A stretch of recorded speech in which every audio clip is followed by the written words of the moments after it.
WhatsApp guys, welcome back once again. So दोस्तों, आज की फिल्म जो एक्सप्लेन करने वाले हैं उसका नाम है बरीड। ये ऐसी कहानी है जिसमें एक जिंदा इंसान को कब्र में दफना दिया जाता है। और अगर आप में से कोई कमज़ोर दिल का है तो अपने दिल को थाम कर बैठ जाइए और इस कहानी को ध्यान से सुनिए। तो चलिए कहानी की शुरुआत करते हैं। मूवी की शुरुआत में हमें काफ़ी अंधेरा दिखाया जाता है, मानो जैसे रात अपनी चरम सीमा पे हो।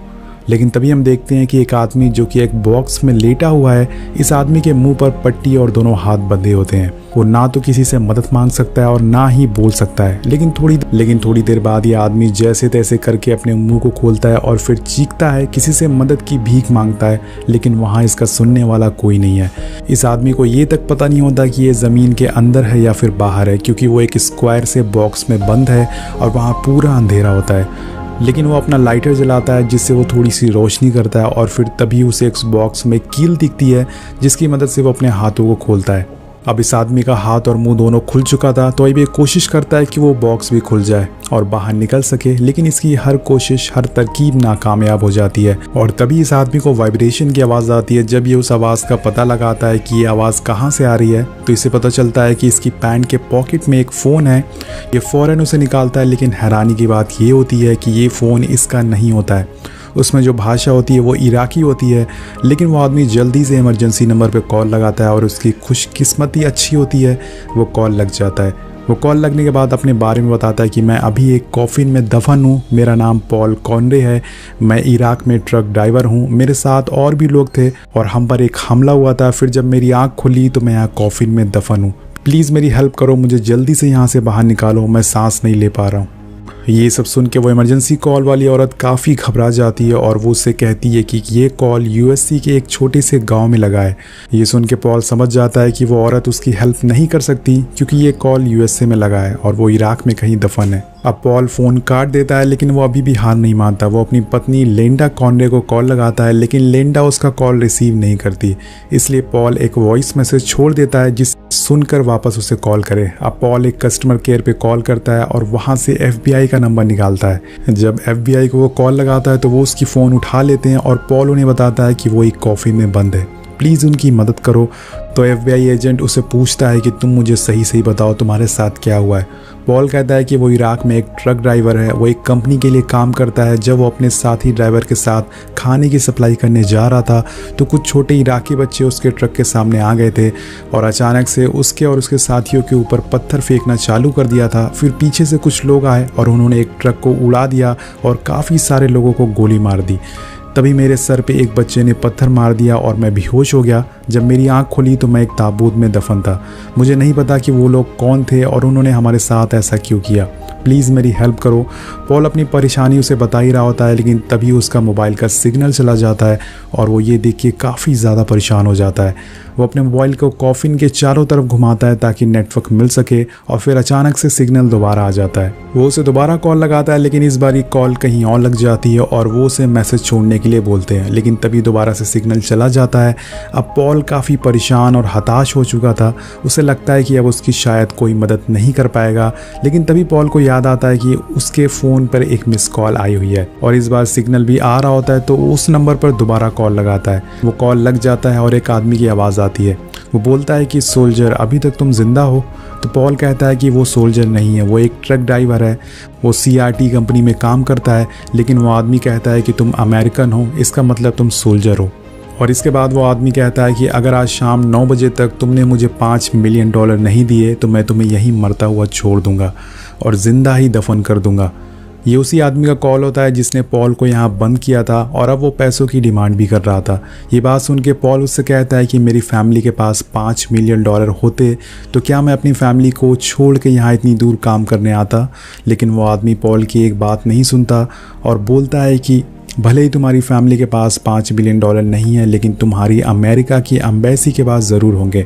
तुम उन्हें बोलो, उनसे कांटेक्ट करो और उन्हें बताओ कि जल्दी तुम मरने वाले हो अगर उन्होंने तुम्हारी मदद नहीं की, अगर उन्होंने $5 मिलियन नहीं दिए। इसके बाद पॉल उस आदमी से कुछ कह पाता है कि इससे पहले वो कॉल कट कर देता है। अब पॉल समझ जाता है कि अगर उसे अपनी जान बचानी है तो उसे अपनी एम्बेसी मतलब अपनी गवर्नमेंट से कांटेक्ट करना पड़ेगा और उनसे $5 मिलियन मांगना पड़ेगा ताकि वो ज़िंदा बच जाए। फिर पॉल अपनी एक दोस्त का नंबर डायल करता है जिसका नाम डोना होता है। उसका नंबर लग जाता है। डोना उसका कॉल उठाती है तो पॉल कहता है कि क्या तुम अभी कंप्यूटर के पास हो? तो वो कहती है हाँ। पॉल कहता है कि मुझे जल्दी से अभी स्टेट गवर्नमेंट का नंबर निकाल कर दो, लेकिन डोना कहती है कि वो अभी बाहर जा रही है, उसे काफ़ी ज़रूरी काम है। ये सुन के पॉल उस पर काफ़ी चिल्लाने लगता है और उसे गालियाँ देने लगता है, तो डोना गुस्से में कॉल कट कर देती है। लेकिन पॉल के पास कोई और ऑप्शन नहीं है। अभी वो दोबारा डोना को कॉल लगाता है और उसे इस बारी बहुत प्यार से पूछता है, तो वो नंबर दे देती है। फिर पॉल स्टेट गवर्नमेंट को कॉल लगाता है और उन्हें अपनी सिचुएशन के बारे में बताता है, लेकिन तभी वो जिस लेडी से बात कर रहा होता है वो अचानक से पॉल का नाम ले लेती है। पॉल उसे कहता है कि मैंने तुम्हें अभी अपना नाम बताया नहीं, तुम मेरे बारे में कैसे जानती हो? वो कहती है कि तुमने किसी को वॉइस मैसेज भेजा था और वो वॉइस मैसेज हमारे पास पहुंच गया था। ये सुन के पॉल उनसे कहता है कि मुझे आज 9 बजे तक $5 मिलियन चाहिए, वरना वो लोग मुझे यहीं मरने के लिए छोड़ देंगे। वो लेडी कहती है कि हम उन्हें $5 मिलियन नहीं दे सकते, हम आतंकवादियों से सौदा नहीं कर सकते। ये सुन के पॉल उनसे कहता है कि अगर आप लोगों ने पैसे नहीं दिए तो मैं यहीं मर जाऊंगा। आप लोग एसी में बैठे हो, वहाँ बैठकर यहाँ के हालात के बारे में आपको पता नहीं है। और वो लेडी को शायद पॉल पे दया आ जाती है और वो पॉल को एक आदमी का नंबर देती है जिसका नाम डैन ब्रेनर होता है। एक्चुअल में दोस्तों डैन हॉस्टेज ग्रुप का हेड होता है। फिर वो लेडी कहती है कि तुम डैन से बात करो, ये तुम्हारी हेल्प ज़रूर करेंगे। पॉल फ़ौरन ही डैन को कॉल लगाता है। जब डैन कॉल उठाता है तो वो कहता है कि मुझे तुम्हारे हालात के बारे में सब पता है, तो मैं आज शाम 9 बजे से पहले हम निकाल लेंगे। इसके बाद डैन उसे कहता है कि तुम अपना फ़ोन वाइब्रेशन मोड से हटा के साइलेंट में रख दो ताकि बैटरी सेव हो सके। जो तुम्हारे पास लाइटर है उसे तभी यूज़ करना जब तुम्हें उसकी ज़्यादा ज़रूरत हो। अब ये सब डैन उसे बता ही रहा होता है कि तभी उस किडनैपर का दोबारा उसे कॉल आता है और पॉल डैन को बोलता है कि आतंकवादी का कॉल आ रहा है। तभी गलती से वो कॉल उठा लेता है और फिर वो आदमी कहता है कि क्या तुमने अपनी एम्बेसी से बात करी? तो पॉल कहता है कि वो कह रहे हैं कि वो आतंकवादियों से सौदा नहीं करेंगे। वो बोलता है कि मैं आतंकवादी नहीं हूँ, तुम मेरे देश में घुसे हो और उसे बर्बाद कर रहे हो। इसके बाद पॉल उसे कहता है कि इन सब चीज़ों में मेरी कोई गलती नहीं है, मैं सिर्फ एक मामूली सा ट्रक ड्राइवर हूँ जो यहाँ पे कुछ पैसे कमाने आया हूँ। पॉल उससे कहता है कि मैं $5 मिलियन तुम्हें नहीं दे पाऊँगा। ये सुन के वो आदमी कहता है कि मैं भी पहले जॉब करता था, लेकिन 9/11 हुआ तो इसमें मेरी क्या गलती है? सद्दाम हुसैन यहाँ रहता था, इसमें मेरी क्या गलती है? उस आदमी का कहना होता है कि अमेरिकन उसके देश में घुसा है और उन पर कब्जा करते जा रहे हैं, उन पर जुल्म करते जा रहे हैं और उनके देश पे पूरी तरह से अपनी मनमानी कर रहे हैं। पॉल उससे दोबारा कहता है कि मेरी इसमें कोई गलती नहीं है, मैं सिर्फ एक मामूली सा ट्रक ड्राइवर हूँ। वो कहता है कि मेरी कंपनी तुम्हारे शहर में बिल्डिंग बना रही है जिससे तुम्हें और जॉब मिलेंगी।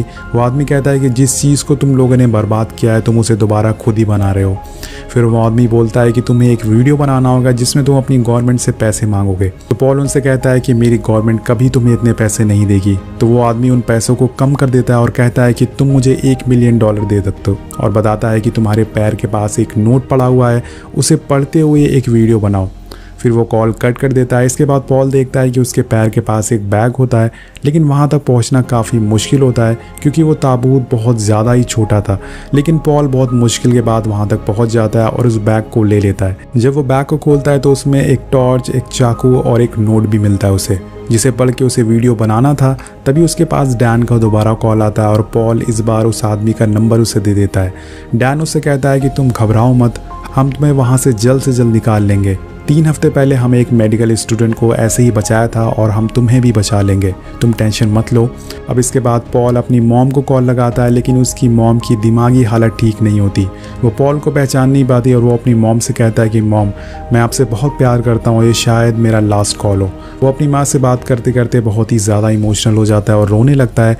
और तभी पॉल देखता है कि उसके फ़ोन पे एक फ़ोटो आई होती है और ये फ़ोटो उसी आदमी ने भेजी थी जिस आदमी ने उसे यहाँ दफन किया था। असल में ये फ़ोटो उसकी कलीग की होती है जिसके सर पे इन लोगों ने बंदूक तान रखी थी। पॉल फ़ौरन ही उस आदमी को कॉल लगाता और कहता है कि इसे मत मारना, इसके 2 बच्चे हैं। तो वो आदमी कहता है कि मेरे 5 बच्चे थे लेकिन अब सिर्फ 1 बचा हुआ है। इससे वो आदमी कहता है कि अगर तुमने 2 सेकंड में वो वीडियो नहीं बनाया तो मैं इस लेडी को मार दूंगा। फिर वो कॉल कट कर देता है और अब पॉल के पास कोई ऑप्शन नहीं है। फ़ौरन ही नोट को पढ़कर एक वीडियो बनाता है जिसमें लिखा होता है कि मुझे इराक में बंदी बना लिया गया है और मुझे आज शाम तक 9 बजे तक $1 मिलियन चाहिए ताकि मैं यहाँ से छूट सकूँ।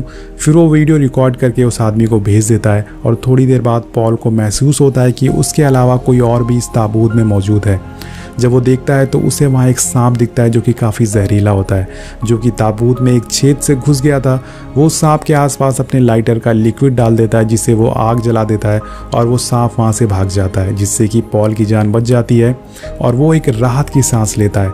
लेकिन तभी उसके फ़ोन पे एक और वीडियो आता है और ये वीडियो उस लेडी का होता है जिसकी उसके पास फ़ोटो आई थी। इस बारी वो लेडी बोलती है कि हमारी गवर्नमेंट ने हमारे लिए कुछ नहीं किया और इन लोगों ने उनसे 3 शर्तें बोली थी लेकिन उन्होंने एक भी नहीं मानी। उन तीनों शर्तों को इन्होंने इनकार कर दिया और तभी दोस्तों उस पर वो आदमी गोली चला देता है। ये देख के पॉल इतना ज़्यादा डर जाता है कि वो उल्टियाँ करना चालू कर देता है। वो सोचता है कि जब उस लेडी की किसी ने मदद नहीं की तो उसकी कौन मदद करेगा। और फिर थोड़ी देर बाद डैन का दोबारा उसे कॉल आता है और पॉल कहता है कि तुमने वो वीडियो क्यों बनाया जिसमें तुमने बोला है कि तुम्हें बंदी बनाया गया है। डैन बोलता है कि उन लोगों ने वो वीडियो यूट्यूब पे डाल दिया है जिसे कि 47,000 लोगों ने देख लिया है और उन लोगों ने तुमसे जानबूझकर ये वीडियो बनवाया था जिससे कि वो गवर्नमेंट पे प्रेशर डाल सके और पैसे की मांग कर सके। अब इसके बाद वो कहता है कि तुम घबराओ मत, लेकिन लास्ट में वो ये भी कहता है कि तुम घबराना मत, हम तुम तक बस पहुँचने वाले हैं और तुम्हें बचा लेंगे। लेकिन पॉल कहता है कि तुम मुझे बेवकूफ़ बना रहे हो, ऐसा कुछ होने वाला नहीं है, तुमने उस लेडी को भी नहीं बचाया। उसने तुम लोगों से 3 शर्तें मानने के लिए कहा था लेकिन तुम लोगों ने उसकी एक भी शर्त नहीं मानी। डैन कहता है कि हमें उसके बारे में कुछ नहीं पता और हमें ये भी नहीं पता कि उसने ऐसा वीडियो में क्यों बोला। डैन पॉल से बोलता है कि हम उस आदमी का नंबर ट्रैक करने की कोशिश कर रहे हैं लेकिन हम उस तक पहुंच नहीं पा रहे हैं, लेकिन तुम घबराओ मत, हम तुम्हारे काफ़ी करीब हैं। और ये सुन के पॉल उससे कहता है कि मेरे आसपास एक मस्जिद है क्योंकि मैंने अभी एक अजान सुनी है। ये सुन के डैन उससे कहता है कि बहुत अच्छा, इसका मतलब हम काफ़ी करीब हैं। लेकिन तभी वहाँ एक धमाका होता है जिससे कि ताबूत के ऊपर की लकड़ी टूट जाती है और उसमें से रेत गिरना चालू हो जाती है। अब पॉल देखता है कि वो छेद में से लगातार रेत गिरती जा रही थी, अगर उसने छेद को बंद नहीं किया तो वहीं ज़िंदा दफन हो जाएगा। वो जल्दी वहाँ एक कपड़ा लगा देता है जिससे कि रेत गिरना बंद हो जाती है। अब पॉल देखता है कि उसकी घड़ी में 8 बज चुके होते हैं, मतलब अब उसके और उसके गवर्नमेंट के पास सिर्फ 1 घंटा बचा हुआ है। उसे बचाने के लिए जो कपड़ा उसने लगाया था वो धीरे धीरे खिसकता जा रहा है जिसकी वजह से रेत अंदर आती जा रही है। अब यहाँ पर डैन का उसे दोबारा कॉल आता है जिसमें वो कहता है कि जो तुमने अभी ब्लास्ट सुना है वो असल में हमारे फाइटर प्लेन ने किया था और उसी में शायद वो आतंकवादी भी मारा गया है, तुम घबराओ मत, हम तुमसे काफ़ी करीब हैं। लेकिन पॉल अब पूरी तरह से हिम्मत हार चुका है, उसने जीने की पूरी उम्मीदें छोड़ दी है, वो पूरा उस रेत में दफन हो चुका है, सिर्फ उसका सर ही है जो उस रेत से बाहर है। वो अपने लाइटर को अपने चेस्ट पे रखता है और वहाँ कुछ उजाला करता है। यहाँ पर दोस्तों पॉल बार बार अपनी पत्नी को कॉल लगा रहा था ताकि एक बार उससे वो बात कर सके, लेकिन वो उसका फ़ोन आउट ऑफ रीचेबल जा रहा था बार बार। और अब दोबारा पॉल का फ़ोन एक बार और रिंग होता है, ये उसी किडनैपर का कॉल होता है। मतलब दोस्तों वो आदमी अभी मरा नहीं है, वो अभी भी जिंदा है। वो आदमी पॉल से कहता है कि पैसे कहाँ हैं, तो पॉल कहता है कि मुझे इस बारे में कुछ भी नहीं पता है। वो आदमी उसे कहता है कि अपनी एक उंगली काटो और उसकी एक वीडियो बनाओ, तभी वो तुम्हारी गवर्नमेंट तुम्हारे लिए पैसे देगी। लेकिन पॉल इस बारी मना कर देता है और फिर वो आदमी कहता है कि अगर तुमने ऐसा नहीं किया तो तुम्हारे घर पे खून बहेगा। दोस्तों ये आदमी पॉल के घर का एड्रेस भी जानता था और ये सुन के पॉल काफ़ी ज़्यादा शॉक में आ जाता है। ये सुन के पॉल घबरा जाता है, वो कहता है कि ऐसा मत करो, मैं तुम्हारी बात मानने को तैयार हूँ। सो पॉल तुरंत ही अपनी फैमिली को फ़ोन लगाता है, लेकिन फ़ोन उसकी पत्नी नहीं उठाती, तो वो उसे एक वॉइस मैसेज भेजता है और कहता है कि तुम अपने घर से बाहर मत निकलना, घर में ही रहना। फिर पॉल अपने मुंह पे एक कपड़ा फंसा लेता है और अपनी उंगली काट लेता है। वो उसकी वीडियो बनाकर उस आदमी को भेज देता है। और अब दोस्तों पॉल अब पूरी तरह से सुन्न पड़ चुका है क्योंकि उसकी कटी हुई उंगली उसे काफ़ी दर्द दे रही है। तभी पॉल देखता है कि उसके ऊपर से रोशनी आ रही है और उसे बचा लिया गया है, लेकिन ये सिर्फ उसका एक विजन होता है, ये सच्चाई नहीं होती है। वो अभी भी उसी कॉफिन में बंद है। अब आखिरी बार दोस्तों उसको डैन का कॉल आता है और वो उसे बताता है कि हम तुम तक पहुंच गए हैं, तुम हार मत मानना। अभी रेत उस कॉफिन में भरती जा रही है और डैन उसे लगातार बात करता जा रहा था। इसी बीच दोस्तों फाइनली पॉल की पत्नी का कॉल उसे आ जाता है और वो पूछती है कि पॉल तुम कहाँ हो, प्लीज़ जल्दी से घर वापस आ जाओ, तुम ठीक हो ना, मैंने न्यूज़ में देखा तुम्हारी वीडियो वायरल हो रही थी। पॉल उसे कहता है कि वो ठीक है और जल्द ही अमेरिकन उसे बचा लेंगे, वो घर वापस आ जाएगा। और इधर हम देखते हैं कि डैन और उसकी टीम ज़मीन को खोद रहे थे पॉल को बचाने के लिए। पॉल अपनी पत्नी को आई लव यू बोलकर कॉल कट कर देता है और अब डैन से बात करने लगता है। डैन बोलता है कि बस पॉल, हम तुम तक पहुँच गए हैं, हमें फाइनली कॉफिन दिख गया और हम उसे खोलने जा रहे हैं। और दोस्तों अब रेत पूरी तरह से कॉफिन में भरती जा रही है, लेकिन तभी डैन बोलता है कि ओ माय गॉड, ये पॉल नहीं है, ये मार्क वाइट है। मतलब दोस्तों जिस आदमी को उन्होंने बचाया है वो पॉल नहीं बल्कि कोई और है। और ये सुन के पॉल की रूह कांप जाती है। डैन उसे आखिरी बार बोलता है कि पॉल आई एम सॉरी, मैं तुम्हें बचा नहीं पाया। और लास्ट में रेत उस कॉफ़ी में पूरी तरह से भरती जाती है जिसे पॉल नहीं बच पाता और उस पूरे ताबूत में पूरी तरह से अंधेरा फैल जाता है और पॉल वहीं ज़िंदा दफन हो जाता है। डैन का फ़ोन कटने के साथ साथ ये कहानी भी यहीं ख़त्म हो जाती है। आपको ये कहानी कैसे लगी नीचे कमेंट करके ज़रूर बताइएगा। मिलते हैं आपसे अगली वीडियो में। Thank you so much watching. Peace out.